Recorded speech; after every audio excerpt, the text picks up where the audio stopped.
Boa tarde, meu nome é Felipe, bem-vindos ao meu canal Turismo em Brasil. Eu gostaria de convidá-los a subscrever no canal.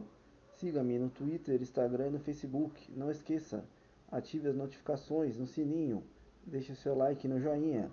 Compartilhe esse vídeo com seus amigos. Não esqueça, fique à vontade em deixar o seu comentário. Faça a sua pergunta. Muito obrigado. Vamos recomeçar. Trocando ideias. Os heróis sempre fizeram parte dos mitos e das lendas do passado, e hoje fazem muito sucesso no cinema, nos quadrinhos e nos livros.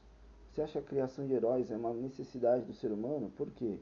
No dia a dia, há muitos heróis anônimos que convivem conosco e fazem sacrifícios sobre-humanos para viver a vida com dignidade. Que qualidades você acha indispensáveis em um indivíduo para ele ser considerado um herói do cotidiano?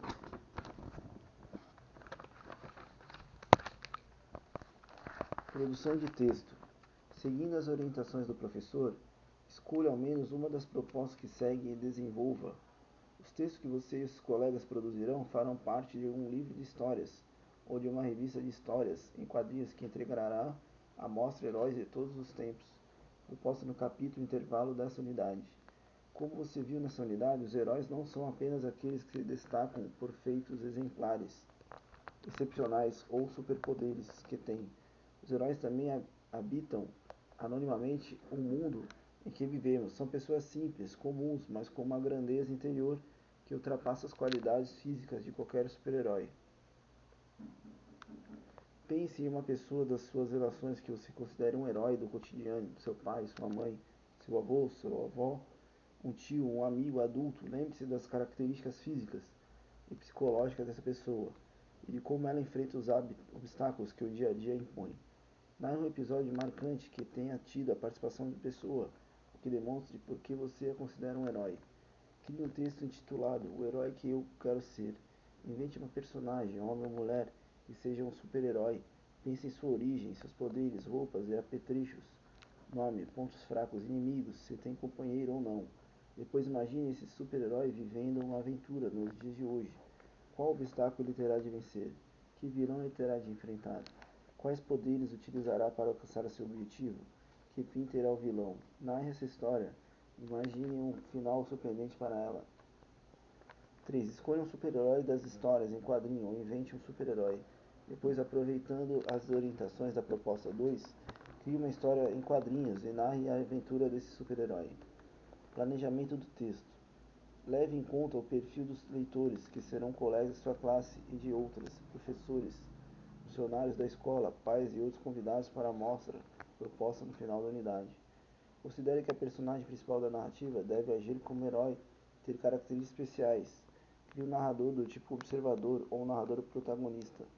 Empregue uma linguagem de acordo com a norma padrão ou adequada ao perfil dos leitores e ao perfil do narrador. Para ligar os fatos, empregue palavras ou expressões como em seguida, por isso, então, mas, entretanto e outras que forem necessárias. Dê um título à narrativa. Revisão ou reescrita. Antes de finalizar seu texto e passá-lo a limpo, releia observando se o enredo é atraente, com fatos que prendem a atenção dos leitores, se a personagem principal apresenta características especiais, se a linguagem está de acordo com a norma padrão com o perfil do narrador, se a coerência quanto ao tempo, ou seja, a narrativa, é feita do passado no presente, se o final da narrativa é surpreendente, revelador ou engraçado, se o título da narrativa é interessante. A língua em foco. O advérbio. Construindo o conceito. Leia este poema, José Paulo Paes. Lisboa, aventuras. Tomei um expresso, cheguei de foguete. Subi num bonde, desci em um elétrico. Pedi cafezinho, serviram-me uma bica. Quis comprar meias, só vendiam pelgas. Fui dar a descarga, disparei um autoclismo. Gritei, ó cara. Responderam-me, ó pá, positivamente. As aves que aqui gorjeiam não gorjeiam como lá. Expresso e foguete, transporte coletivo de alta velocidade. Gorjeiam, cantam. O título do poema faz pensar em aventuras que alguém tenha vivido, levando em hipóteses em que consistiram essas aventuras, onde elas ocorreram. Os verbos do poema estão dispostos em duas colunas, e cada verso da primeira coluna parece se opor ao verso seguinte da segunda coluna. Veja, tomei o expresso, cheguei de foguete. As palavras expressa e foguete nomeiam a mesma coisa. Observe as últimas palavras e expressões dos versos da coluna da esquerda e depois os dos versos da coluna direita. Quais são usados no Brasil? Quais são usados em Portugal? Em seu caderno, faça uma lista das palavras e expressão que têm o mesmo significado em Portugal e no Brasil. Na segunda coluna do poema, há uma palavra que introduz uma conclusão. Qual é essa palavra? Que ideia essa palavra expressa? Modo, afirmação, negação ou dúvida?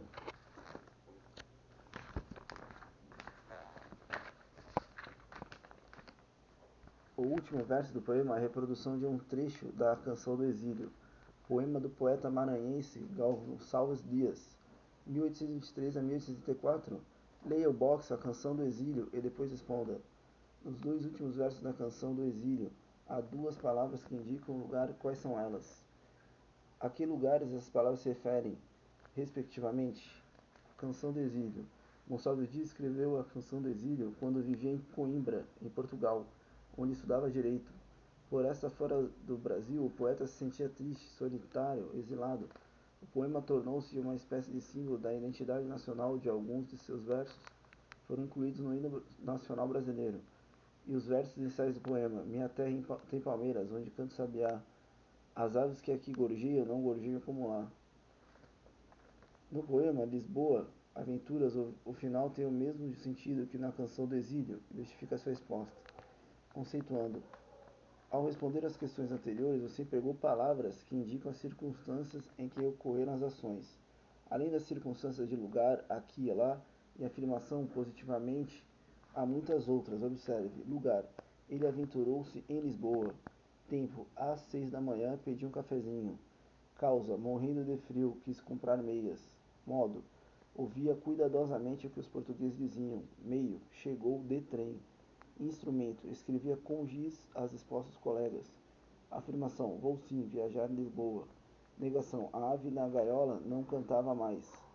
As palavras que se referem principalmente ao verbo, dando ideia de lugar, tempo, modo, causa, instrumento, intensidade, são chamadas de advérbios. Assim, advérbio é a palavra que indica as circunstâncias em que se dá a ação verbal.